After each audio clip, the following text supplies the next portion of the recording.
स्वागत है आपका I got married to a girl I hate motion class episode number 7 में। एपिसोड के स्टार्टिंग में अकाने साइतो के ऊपर गुस्सा हो रही होती है क्योंकि वो चाहते हैं कि साइतो उसकी खाने की तारीफ करे, लेकिन उसका ध्यान टीवी के ऊपर ही होता है। इस पर साइतो उसे ऐसे ही कह देता है कि खाना बहुत ही अमेजिंग है, पर अकाने कहते तुम दिल से नहीं कह रहे हो। देन वो यहाँ से चली जाती है। देन साइतो उसे खुश करने के लिए क्या किया जा सकता है वो सोचने लगता है और तभी उसे याद आता है कि अकाने को ये रिंग पसंद आई थी। नेक्स्ट हम स्कूल का सीन देखते हैं। साइतो यहाँ पर शीशे से उसके घर आने के लिए कहता है। शीशे इस पर मान जाती है। देन वो फोन करके अपने मेड को कार लेके आने के लिए बुला लेती है और इस मेड का नाम है रुई। साइतो यहाँ पर रुई से कहता है सेफ्टी फास्ट, लेकिन फिर भी यहाँ पर रुई काफी तेजी से गाड़ी चलाती है। नेक्स्ट हम शीशे का घर देखते हैं जो कि कोई बंगला से कम नहीं होता। नेक्स्ट घर के अंदर आने के बाद शीशे यहाँ पर साइतो के सामने ही अपने कपड़े चेंज करती है। देन यहाँ पर शीशे साइतो को कहती है तुम्हें यहाँ पर आए हुए बहुत समय हो चुका है, क्या आज यहाँ पर आने की तुम्हारे कोई कारण है? साइतो इस पर कहता है नहीं, कुछ खास वजह नहीं। देन शीशे कहती है तो फिर चलो हम डेड बॉडी खेलते हैं।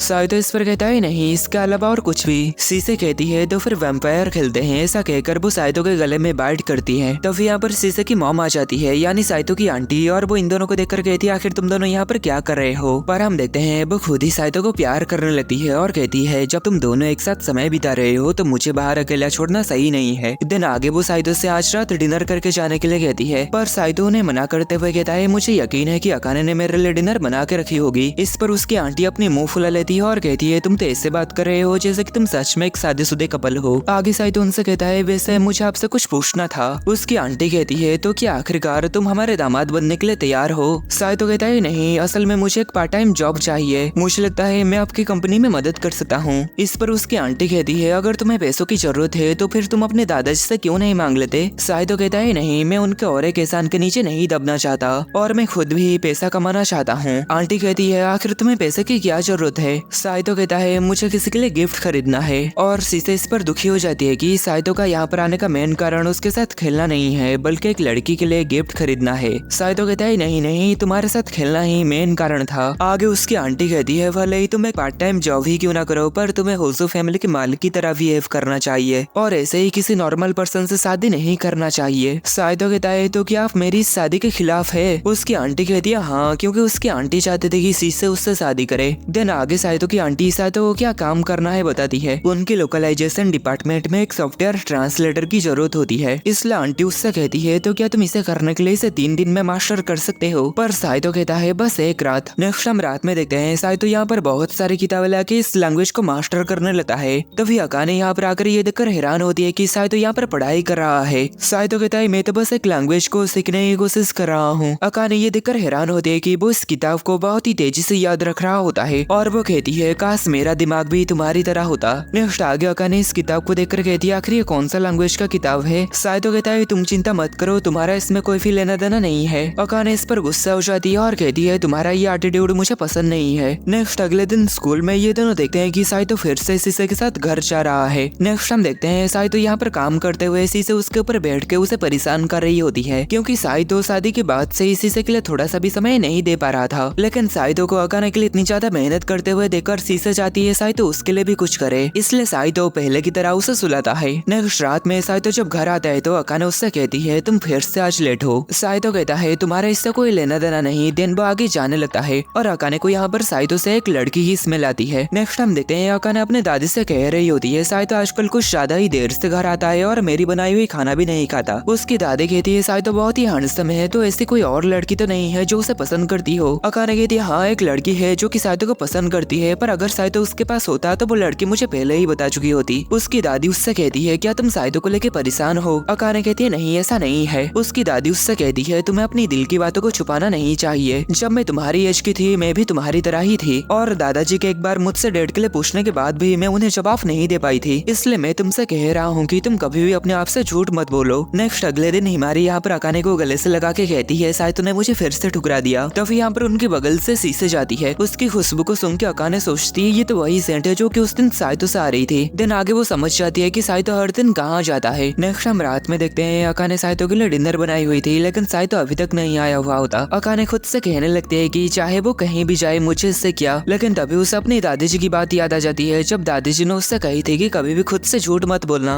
दिन वो साइतो को फोन लगाने लगती है, लेकिन तभी उसे याद आती है कि वो दोनों कभी भी एक दूसरे के नंबर एक्सचेंज किए ही नहीं। दिन वो सिटी पेजेस से नंबर निकाल के शीशे के घर में फोन लगाती है। यहाँ पर शीशे की सर्वेंट रूई फोन उठाती है। अकाने उससे पूछती है क्या साइतो वहाँ पर है। रूई इस पर हाँ कहती है। देन अकाने साइतो को फोन देने के लिए कहती है, पर हम देखते हैं तब यहाँ पर शीशे की मॉम आके उससे बात करने लगते हैं। शीशे की मॉम उससे कहती है तुम अकाने हो है ना, मैंने तुम्हारे बारे में दादाजी और शीशे से सुना था। देन आगे वो कहती है साइतो अभी बहुत बिजी है इसलिए वो अभी बात नहीं कर सकता। अकाने उनसे कहती है पर मुझे उससे सिर्फ 1 सेकंड के लिए बात करना है और मुझे सिर्फ इतना जानना है कि वो क्या कर रहा है। शीशे की मॉम उससे कहती है आखिर तुम साइतो को लेके इतनी ज्यादा चिंतित क्यों हो, आखिर में वो काम खत्म करके घर वापस आ ही जाएगा ना, और वैसे भी ये शादी तुम दोनों दादाजी की वजह से मजबूरी में किए थे है ना, और तुम दोनों के बीच में हमेशा झगड़ा होती रहती है तो तुम उसके बारे में इतनी ज्यादा चिंतित क्यों हो। इतना कहकर वो फोन रख देती है। नेक्स्ट टाइम देखते हैं साइतो अपना काम पूरा करके आंटी को दे चुका था और अपने आंटी से उसे उसका पैसा भी मिल जाता है। उसकी आंटी उससे पूछती है क्या तुम ये जो काम कर रहे हो इसके बारे में अकाने को नहीं बताए। साइतो कहता है नहीं ये एक सीक्रेट है। नेक्स्ट टाइम देखते हैं साइतो इस दुकान से इस रिंग को खरीद लेता है। देन वो जब घर पहुंचता है तो अकाने उसके ऊपर काफी गुस्सा होती है और कहती है तुम मेरे फोन तक का जवाब नहीं दिए। साइतो हैरान होता है और कहता है कौन सा फोन। अकाने उसके ऊपर चिल्लाने लगती है और कहती है तुम शीशे के घर थे ना, लगता है तुम कुछ अजीब हरकतें कर रहे होगे। अगर तुम उसे इतना ही पसंद करते हो तो तुम्हें उससे ही शादी कर लेनी चाहिए थी ना, जिससे कंपनी भी तुम्हें ही मिलती। तभी साइतो कहता है नहीं ऐसा नहीं हो सकता है, लगता है तुम्हें कुछ गलतफहमी हो गई है। अकाने कहती है अगर तुम नहीं चाहते तो तुम्हें घर आने की भी जरूरत नहीं है, इससे खाने का और बाकी सबका खर्चा बच जाएगा। तभी साइतो उसे रोक देता है और उसे ये रिंग देते हुए कहता है ये तुम्हारे लिए है। अकाने इसे देखकर कहती है ये तो वही रिंग है जिसे मैं उस दिन देखी थी। साइतो कहता है असल में इसे मैं तुम्हारे लिए खरीदने के लिए अपने आंटी के घर ट्रांसलेशन का काम कर रहा था, और माफ करना हर दिन इतने देर से आने के लिए। अकाने ये देखकर काफी हैरान होती है और शर्मा जाती है। दिन वो कमरे के अंदर चली जाती है और उसे थैंक यू भी कहती है, और साइतो भी यहाँ पर उसे काफी शर्माते हुए देखकर काफी शर्मा चुका होता है। नेक्स्ट अगले दिन साइतो जब सुबह उठता है तो वो देखता है अकाने अपने रिंग को देखकर काफी खुश होती है। अकाने उससे कहती है क्या ये मुझे सूट करता है। साइतो कहता है हाँ इसे पहन के तुम बहुत अच्छी दिखती हो। अकाने इस पर काफी खुश होती है। दिन वो आगे उससे पूछती है क्या तुम आज रात भी तो देर से नहीं आने वाले हो ना। साइतो कहता है नहीं मैं अपना जॉब खत्म कर चुका हूँ। अकाने इस पर काफी खुश होती है और कहती है मैं आज रात तुम्हारे लिए बहुत ही अच्छा डिनर बनाऊंगी। नेक्स्ट दिन में हम देखते हैं अकाने यहाँ पर अपनी रिंग को देखकर काफी खुश हो रही होती है। तब यहाँ पर साइतो आ जाता है। इस पर अकाने उस पर चिल्लाती है और कहती है तुम ठर के मुझे मत देखो। साइतो कहता है मैं अंदर आने से पहले नॉक किया था, क्या तुम किसी सोच में डूबी हुई थी। अकाने इस पर कहती है नहीं ऐसा बिल्कुल भी नहीं है। नेक्स्ट हम देखते हैं ब्रेकफास्ट में अकाने साइतो के लिए बहुत सारे स्टेक बनाई हुई थी, और इतना ज्यादा खाते हुए साइतो की भी हालत यहाँ पर खराब होने लगती है। पर साइतो को इसे खाते हुए देखकर अकाने यहाँ पर काफी खुश होती है। नेक्स्ट हम देखते हैं ये दोनों स्कूल आ चुके थे और साइतो यहाँ पर देखता है अकाने यहाँ पर स्कूल में भी इस रिंग को पहनी हुई थी, इसलिए वो उसे कुछ कहने लगता है। लेकिन तभी यहाँ पर हिमारी आ जाती है। ये देखकर साइतो जल्दी से अकाने के हाथ को पकड़ के उस रिंग को छुपाने लगता है। ये देखकर हिमारी भी यहाँ पर काफी हैरान होती है। तभी साइतो यहाँ पर अकाने को पकड़ के यहाँ से जाने लगता है। देन वो अकाने को लेके यहाँ पर आ चुका था और अकाने उससे पूछती है आखिर तुम मेरे साथ यहाँ पर क्या करने वाले हो। तभी साइतो उससे कहता है तुम्हारी रिंग। अकाने इस पर समझ जाती है और जल्दी से अपनी रिंग को उतार देती है। साइतो कहता है ये सही नहीं होगा अगर दूसरे इसे देखेंगे तो। अकाने इस पर कहते हैं मुझे इस रिंग की कोई परवाह नहीं है, इसलिए मैं इसे छुपाना भूल गई थी। देन साइतो यहाँ से चला जाता है और अकाने इस रिंग को इसके अंदर रखने लगती है। तब यहाँ पर अचानक से शीशा आ जाती है और कहती है ये रिंग तो बहुत ही प्यारा है, क्या तुम मुझे ये दोगी। अकाने कहती है नहीं इसे मैं तुम्हें बिल्कुल भी नहीं दे सकती। शीशा कहती है क्यों, क्या भाई ने तुम्हें ये गिफ्ट दिया है इसलिए। अकाने कहती है नहीं ऐसा नहीं है, असल में मुझे ये रिंग बहुत पसंद है। शीशा कहती है तो फिर ठीक है मैं भी वैसा ही एक सेम टू सेम रिंग खरीद लूंगी। अकाने कहती है हाँ तुम जो भी करो पर इसे मैं तुम्हें नहीं दे सकती। नेक्स्ट हम देखते हैं ये दोनों यहाँ पर शॉपिंग करके घर आ जाते हैं। देन यहाँ पर घर आने के बाद अकाने यहाँ पर काफी परेशान होती है क्योंकि उसे वो पर्स नहीं मिल रहा होता जिसके अंदर वो रिंग रखी हुई थी। देन वो हर जगह जाके उस रिंग को ढूंढने लगती है, यहाँ तक कि वो अपने स्कूल में आके भी उस रिंग को ढूंढ रही होती है। और वो यहाँ पर सोच रही होती है कि वो साइतो को ये नहीं बता सकती कि वो रिंग को खो चुकी है। देन वो पुलिस स्टेशन भी जाती है पर उसे कोई भी फायदा नहीं होता। देन वो यहाँ से जाते हुए क्या करेगी सोच रही होती है। तभी उसे याद आती है कि शीशे ने कही थी कि वो भी ऐसा एक खरीदेगी, इसलिए अकाने भी कोई स्पेशल काम करके जिसमें बहुत ज्यादा पैसा मिलेगा रिंग को फिर से खरीदने के बारे में सोचती है। लेकिन आगे वो कहती है पर दूसरा खरीदना वैसा नहीं होगा जैसा साइतो ने दिया था, क्योंकि उसके मॉम ने उससे कही थी कि ये रिंग प्यार का सिंबल है। नेक्स्ट अगले दिन यहाँ पर स्कूल में साइतो यहाँ पर अकाने को काफी परेशान दिखता है। देन स्कूल के बाद अकाने रिंग को ढूंढने की बहुत कोशिश करती है लेकिन आज भी उसे ये नहीं मिलता। तभी वो देखती है शीशे अचानक से कहीं से आके उसके पास बैठी हुई थी। वो उससे पूछती है आखिर तुम यहाँ पर क्या कर रहे हो। शीशे कहती है मैं नोटिस किया कि तुम परेशान हो इसलिए मैं तुम्हारा पीछा किया। आगे वो कहती है क्या तुम रिंग को खो चुके हो, चिंता मत करो मैं भाई को नहीं बताऊंगी, मैं इसे ढूंढने में तुम्हारी मदद करूंगी। अकाने कहते हैं क्यों। शीशे कहते हैं क्योंकि तुम मुझे अच्छा खाना खिलाती हो इसलिए तुम एक अच्छा इंसान हो, इसलिए मैं नहीं चाहती कि तुम दुखी हो।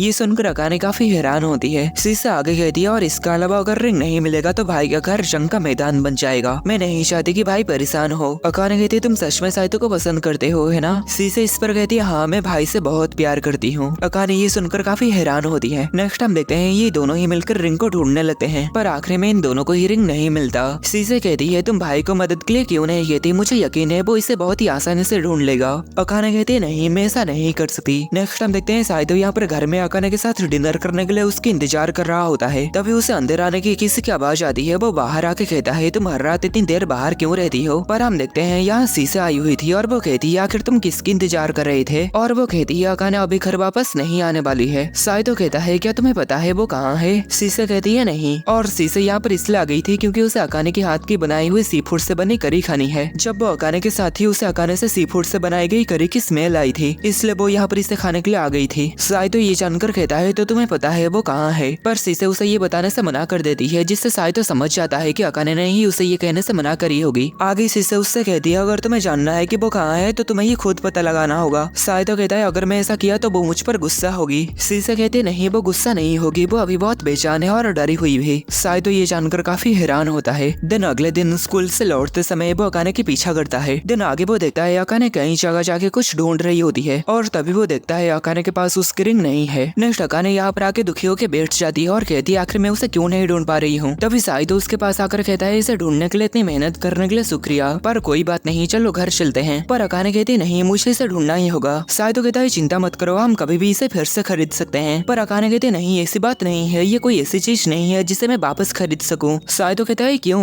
अकाने कहते हैं क्योंकि वो रिंग रियल थी, भले ही ये शादी हमें मजबूरी में करना पड़ा, पर वो रिंग एक रियल गिफ्ट थी। वो मेरे लिए तुम्हारी फीलिंग की सिंबल थी। तुमने इसे खरीदने के लिए कड़ी मेहनत की और मुझे दिखाया कि तुम मेरे साथ रहना चाहते हो, इसलिए चाहे कुछ भी हो जाए मुझे वही रिंग को ही ढूंढना होगा। इतना कहकर वो रोने लगती है। साइतो कहता है आखिर तुम इतनी जिद्दी क्यों हो। दिन वो आगे कहता है ठीक है मैं तुम्हारी मदद करूंगा। दिन आगे वो पूछता है तुमने अपनी रिंग कब खो दी थी। अकाने कहती है उसी दिन जब मैं पहली बार स्कूल में पहन के गई हुई थी। दिन वो उसे सभी बात बताती है कि कैसे वो अपनी रिंग को पर्स के अंदर रखी थी और जब वो घर आई तो उसे वो पर्स नहीं मिली। दिन वो उन सभी जगहों में वापस जाके पर्स को ढूंढने की कोशिश की। साइतो इन सभी बातों को याद रख लेता है कहाँ कहाँ वो उस दिन गई थी और कहाँ कहाँ वो अपनी रिंग ढूंढ चुकी थी। नेक्स्ट वो दोनों इस कॉफी शॉप के सामने आ जाते हैं क्योंकि साइतो को याद होता है कि अका ने उस दिन इस जगह अपनी पर्स को 4 बार खोली थी। दिन वो इस गटर के पास आकर कहता है शायद वो पर्स इसी के अंदर है। आगे जब वो अपने हाथ इस गटर के अंदर डाल के देखता है तो सच में इसके अंदर से वो पर्स निकल जाती है। अका ने ये देखकर हैरान होती है कि साइतो इतने आसानी से इस पर्स को ढूंढ लिया। साइतो कहता है मैं तो एक जीनियस हूँ, आप समझी ना, तुम मुझे टेस्ट में क्यों नहीं हरा सकते।